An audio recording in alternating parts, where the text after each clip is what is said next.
Which one? Okay, so the compound microscope has a stage on it.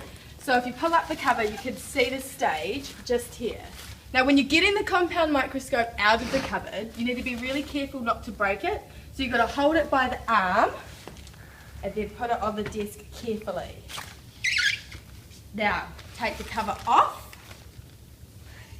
Place it somewhere out of the way, maybe back in the cupboard, that might be good. There we go. Okay, now you've got your compound microscope. What do you do next? Oh, it needs power.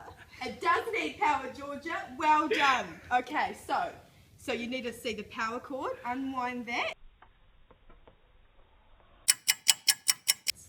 Nice and unwound. There we go. You plug it into your power source. And you turn your power source on. It's almost like magic. It is! Okay, so after that, you're going to need to find the power switch on the actual microscope. Yes, power switch on the actual microscope. Which, if you look carefully, you can find down here in the front. So we flick that on, and as you can see, there's light there. That's how you know it's on. How beautiful. Absolutely. So, once you've got your microscope on, you're going to want to put your slide on. So you put your slide on the stage, which is just here, using this control thing there. So you're going to want to use this clip here to put the slide on, and that just secures it so it's not going to be moving. Is that very good? No. Up a little bit. There we Yep. go. Perfect. And then you use your X and Y axes just here to move it around the stage so that you can have it over the light source so you can see it. Wonderful. Well done. I'm learning. Learning is fun. Okay. Next, you're going to want to make sure that you can see your specimen. So these are the eyepieces. And these are things that you look through. Okay. You don't say. So you're going to want to find your interpupillary distance, and to do that you want to look through these eyepieces here until you can see a big circle. And it's got a number here. So once you've found the circle, the big circle, take note of the number so that you'll know for next time you use the microscope. Oh no, I'm already at a big circle. I think that's probably it. I'm lucky number 55. Diopter adjustment, which is moving these eyepieces around just to keep the specimen in focus so that in case one of your eyes is impaired, you can use that and that'll be good. Okay, I'll give it a go. Everything's working out great. Okay, so next you want to look through your objectives. So these are your objectives here. We have 4 times, 10 times and 40 times.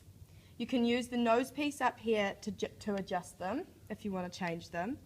You always start on the 4 times objective, and what you need to remember is that the magnification within your eyepiece is 10 times. So your total magnification will be 4, or your objective, times this magnification here. So actually you're looking at your specimen at 40 times magnification, even though you're on the 4 times objective. And that goes the same with the 10 times, so you'd do 10 times 10, so you'd have 100, and then 40 times 10, so you'd have 400 times magnification. Okay, so starting with the 4 times objective, you want to use your coarse adjustment here, which will move the stage up and down to bring your specimen into focus.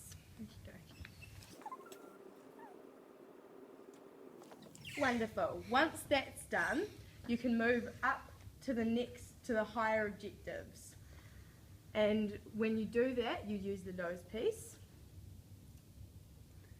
And you will always use the fine adjustment after that. So that's just the little one next to the coarse adjustment. It's not going to move the stage as much, which means that it's not going to hit your specimen accidentally.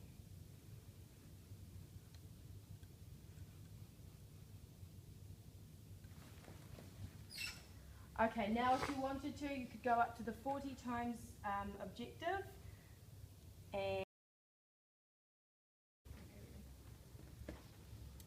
if you're still having trouble viewing your specimen, even when you're on a high objective, you can use two things. You could either use the iris diaphragm, which is this here. This is the lever. And what that does is it opens and closes how much light will get let in from the light down here into your specimen. Or alternatively, you could use the condenser, which is this whole object here. You use this lever down here to make that go up or down, and the condenser gathers and focuses your light, so that might make your specimen easier to view. Let's give it a go.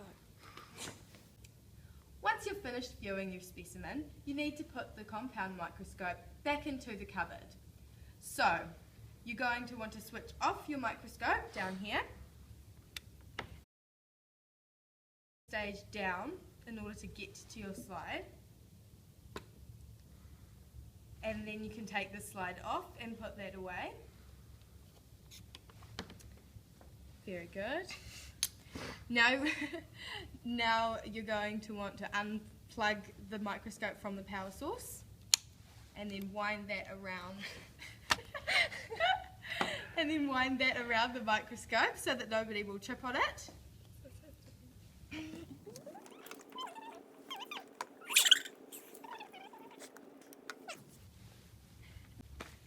So you want to move the nose piece so that the 4 times objective is back at the beginning for the next person to use. Pop the cover slip back on. Oh, what way does this go? The right way.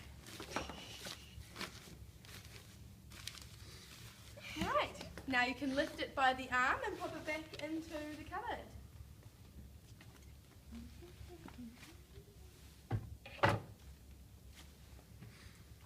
Great job, Georgia. The more you know.